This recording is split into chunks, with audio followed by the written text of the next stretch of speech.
কি করবেন এটাকে দিয়ে? যদি কবর নিয়ে যেতে পারেন, আখেরাতে কাজে লাগে, তাহলে তো এটা ব্যাপার ছিল। তা তো পারবেন না। আপনি বলবেন না পারলে কি হয়েছে, ছেলে মেয়ে খাবে, ছেলে মেয়ে ভোগ করবে নিশ্চিত।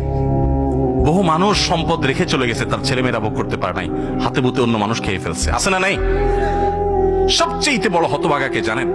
আল্লাহর জমিনে সবচেয়ে বড় দুর্ভাগা, সবচেয়ে বড় বেয়াকুব এবং নির্বোধ মানুষ হলো সে, যে যাদের জন্য চুরি করবে তারাও সে দায় নিবে না। কিয়ামতের দিন ছেলে আয়সা বলবে না, আব্বা চুরিদারি ডাকাতি 2 নম্বরই যা করছেন, ঘুষ সুদ যা খাইছেন, আমাদের জন্যই তো খাইছেন, আল্লাহ আমার আব্বারে জাহান্নামে দিয়ে না, আমাদের নিয়ে যান।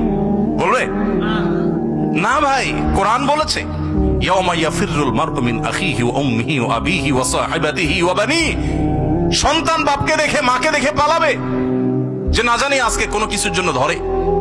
সবাই ইয়া নাফসি করবে।